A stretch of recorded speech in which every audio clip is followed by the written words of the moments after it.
Now more of our Female First Today series in honor of Women's History Month. This has been so fun, Jenna. Who do you have this morning? Today we talk about women in politics, and we hear from those who paved the way for women like Minnesota State Representative Ilhan Omar, the country's first female Muslim refugee in elected office.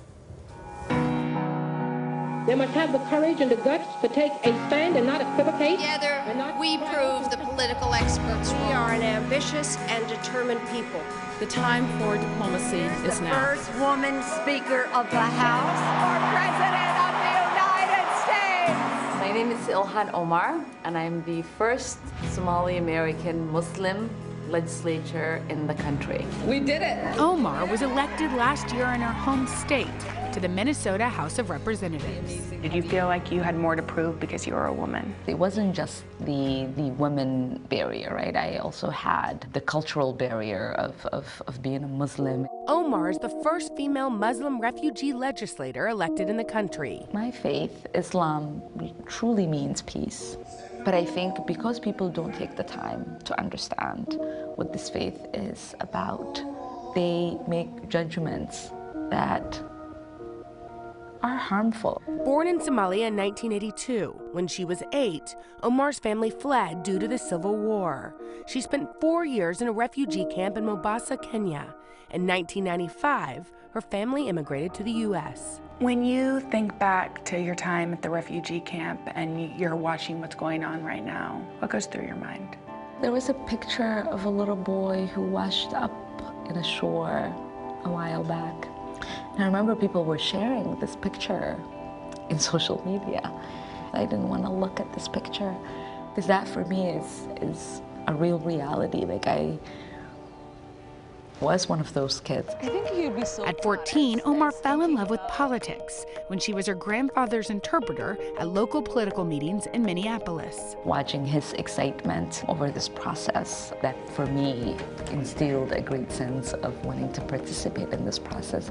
Omar was inspired by Representative Shirley Chisholm, the first African-American woman elected to Congress. Shirley Chisholm's mannerisms in sort of saying, if you are a person who feels like you should have a voice at that table, if they don't have a chair for you, you bring a lawn chair, sort of spoke to my heart.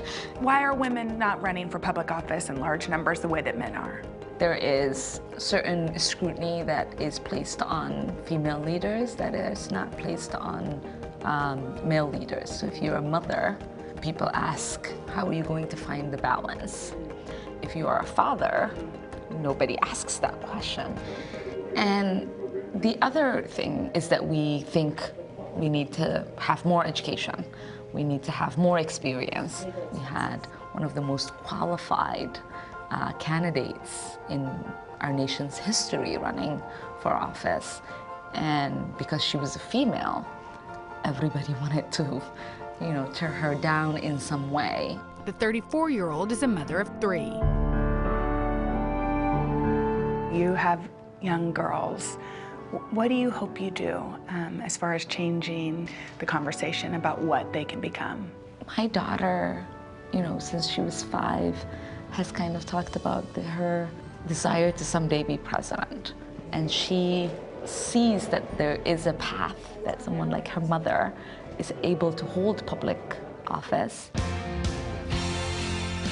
Omar also recognizes the responsibility of being a first female in politics. Because when you are the first, it's really important that you are not just climbing the ladder yourself, but that you are leaving the ladder for everyone else to climb after you. Issues of that forum. And she hopes her public service and her life inspire others. I think people can say, Ilhan, who had a life in a refugee camp as a young kid, who came here only speaking 2 words of English, who ran for office in a time where there was extreme hateful rhetoric, if she was able to do it, then I can do that.